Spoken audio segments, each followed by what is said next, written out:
Hey guys, this time I'm doing case study 6.6 on diabetes, and it's pretty loaded, so I'm going to go ahead and read the case study before diving into the articles. So basically, in this one, a 12-year-old girl came into the emergency department with symptoms of fatigue, weight loss, polydipsia, polyuria, vomiting, and drowsiness. On examination, she was found to have a blood pressure of 90/55, a pulse rate of 110, cold extremities, and deep sighing respirations, which are called Kussmaul respirations. Her labs were very off. Her urine glucose and ketones were both elevated at 4 and 3. Her plasma glucose was extremely elevated at 600. Sodium was low at 130. Potassium was high at 5.8. Bicarb was 8. She was acidotic with a pH of 7.25, a PCO2 of 28, and a BUN of 35. So after this initial management of this acute episode, the patient was treated with twice daily insulin therapy. Then, 25 years later, when she was 37 years old, the patient came to the emergency department with acute substernal chest pain that radiated to her neck and down her left arm, which lasted for 30 minutes and was associated with nausea and sweating. The investigations at this time showed that serum markers of myocardial injury were increased. Her CKMB was 25, her total CK was 500, and her troponin was 9.4. An EKG revealed evidence of a MI with ST segment changes and Q waves. After a 7-day stay in the hospital, she was discharged and asked to continue insulin therapy. She was lost to follow-up, but presented 2 years later with generalized edema. On physical exam, there is no clinical evidence of cardiac failure. Neurologic examination revealed muscle weakness and loss of sensation in both lower extremities. She also had bilateral visual impairment.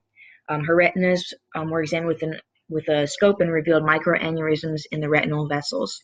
All of her peripheral pulses were palpable, and then lab tests revealed elevations of BUN and serum creatinine, both indicating renal failure. Urine examination revealed a glucose of 2+ and massive proteinuria. So this is the case study, and I'm going to dive in a little bit and explain what's going on here, and then look at some evidence-based research articles as well. So what we see upon the initial presentation in this 12-year-old is something that's called diabetic ketoacidosis. So there's two different major derailments, I guess, so to speak, when you have diabetes that's uncontrolled, and oftentimes it's first diagnosed when a patient presents to the hospital. So you have DKA, or diabetic ketoacidosis, which we see here, and you have something called HHS, which stands for hyperosmolar hyperglycemic syndrome. Basically, though, we know they both come with an extremely, extremely elevated blood glucose of 600 or higher. It can go even higher than that, actually. But we know that this is DKA due to the fact that the patient is acidotic based on the pH, and they came in with Kussmaul breathing, which is a telltale sign of DKA. Basically, your body's trying to expel the ketones, and they have this rotten, fruity type of breath as well. And then additionally, you see ketones in the urine, which would not necessarily be present in HHS. So that's an important differentiation to make because it does change treatment just slightly. But the main thing here is still going to be getting that sugar down initially in order to treat the patient. So it's well known in literature and practice, and it has been well known for a long time that both diabetes type 1 and type 2 are both associated with macrovascular and microvascular complications. So what we see next in this case study is later on down the road, the patient presents with macrovascular complications, which is in the large vessels, mainly in the heart, where we see that the patient came in with a myocardial infarction or a heart attack. And then beyond this, we see that she kind of falls through the cracks, is probably non-compliant with their medications. They don't really follow up with her treatment very well. And she later on comes in with edema, which usually if they have macrovascular heart issues, you'd be thinking, oh, maybe they're going into cardiac failure where their heart is not pumping effectively and causing a fluid backup. But they said here that her markers were normal. So next they look at the kidneys, another reason why you could have fluid backing up. And she does indeed have kidney failure, as well as signs of poor circulation in her legs, and retinopathy, which is like a visual impairment. These are called microvascular complications and are due to damage in the smaller vessels, in the kidneys, the eyes, and leads to peripheral arterial disease in the legs. which are also telltale signs of diabetes and can end up leading to chronic wounds in the legs and many other complications. So we'll dive into some of the risk factors, treatments, and some other things in these articles now.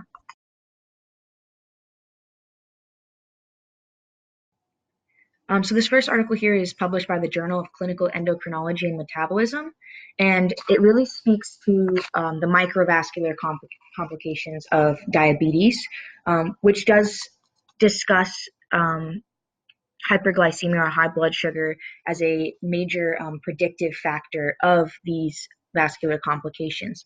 However, in this article, the researchers are suggesting and talking to the fact that hyperglycemia alone does not actually trigger these systemic complications, that there are other epigenetic and other factors that are at play as well.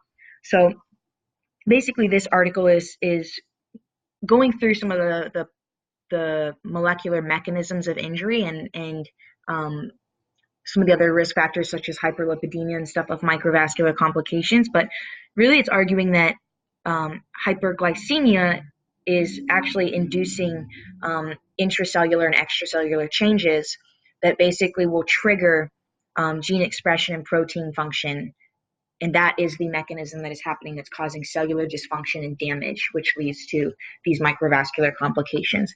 So the main areas that these microvascular complications happen are in the eyes, the kidneys, and in causing neuropathy.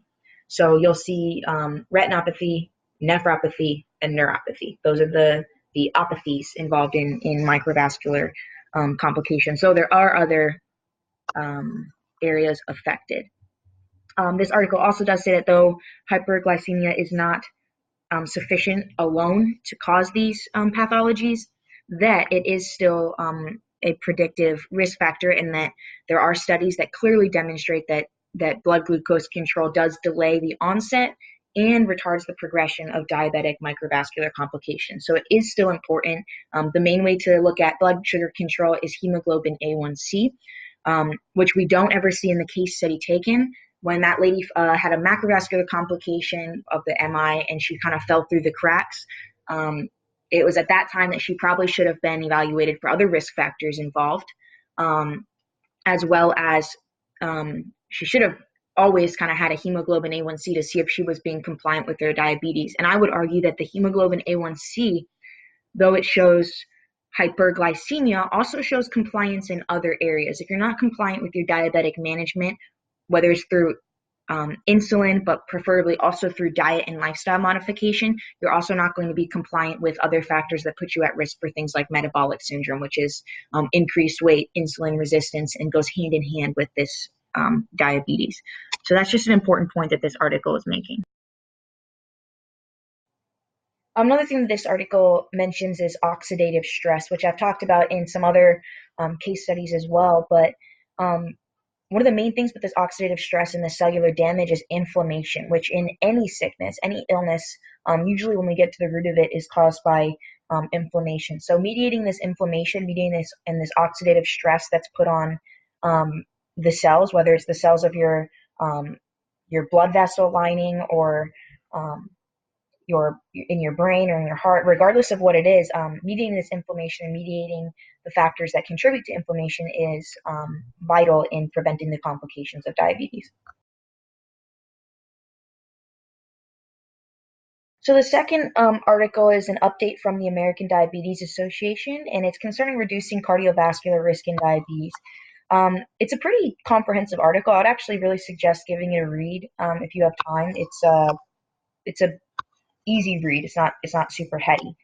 So basically, this article is discussing cardiovascular disease, which is the leading cause of morbidity and mortality, as it says, for the 29 million Americans with diabetes, as well as the largest contributor of both direct and indirect costs of diabetes. So most of the complications and costs of diabetes do come from cardiovascular disease.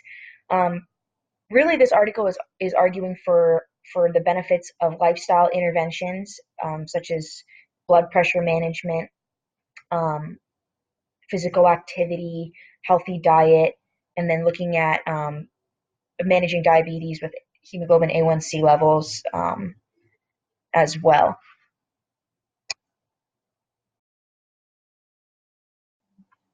What I do like about this article is that it's basically saying we know that cardiovascular disease, specifically atherosclerotic cardiovascular disease, is a problem with diabetes. So how do we prevent it?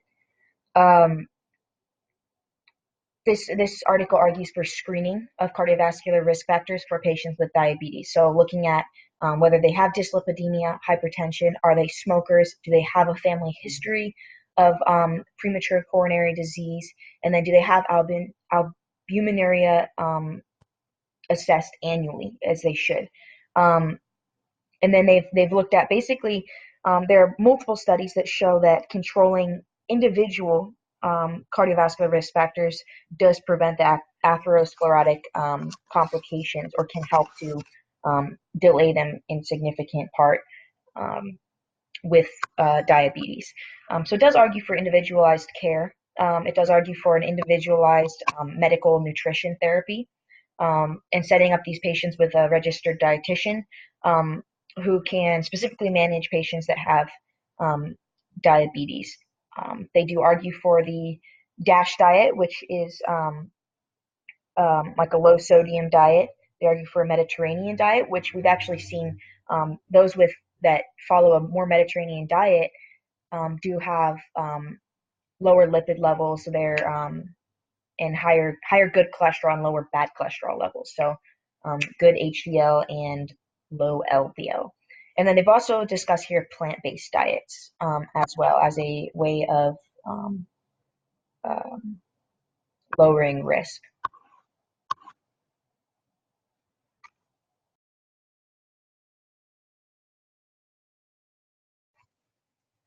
This third article looks at a little bit of the difference between type 1 and type 2 diabetes in the risk factors for cardiovascular disease, macrovascular complications.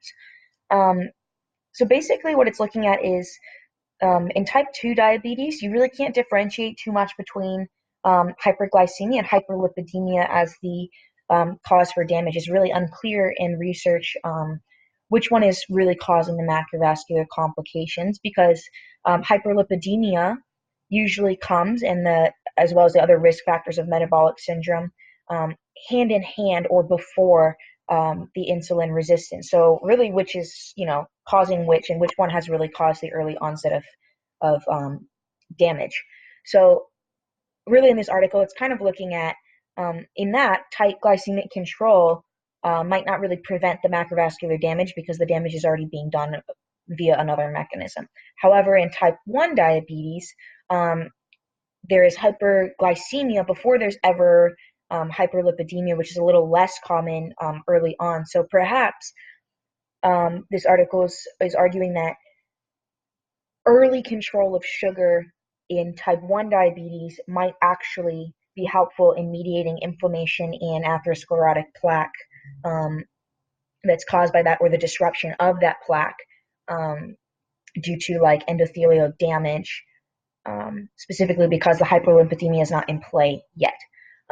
So there is a little bit of different of management of care here based on type 1 diabetes and type 2 diabetes as far as the argument of whether or not hyperglycemia is really the main factor, which seems to be the biggest debate in literature. Is we've been saying that tight control of blood glucose is the key thing in managing the risk factors of diabetes, but a lot of the research is now saying, is it really? I think in any disease, and specifically diabetes, we have to look at a multifactorial approach, not just one thing. There's not just one easy solution to anything. And if we're treating just the sugar, we're missing all the other risk factors of cardiovascular disease. Um, and so really it's about looking at holistically the patient, looking at the comorbidities that often come hand in hand with diabetes, doing proper screenings, and really treating the whole of the patient, not just trying to give insulin or um, those or specific drugs just to bring blood sugar down, but educating the patient on the importance of lifestyle modifications, living a healthy life, not using just medications to to ignore or just treat a symptomology of a problem, but really looking at the underlying cause is important, which I think this article is looking to do by differentiating between lipids versus glucose. However, until there's more research that really gets to the bottom of this, right now we do know that there's oxidative stress and a lot of triggering factors that cause damage, which we can kind of mediate through proper lifestyle. And I think that is, as a primary care provider, the main takeaway from this case study is that um, we need to be looking at the whole of the person and addressing preventatively, not reactively.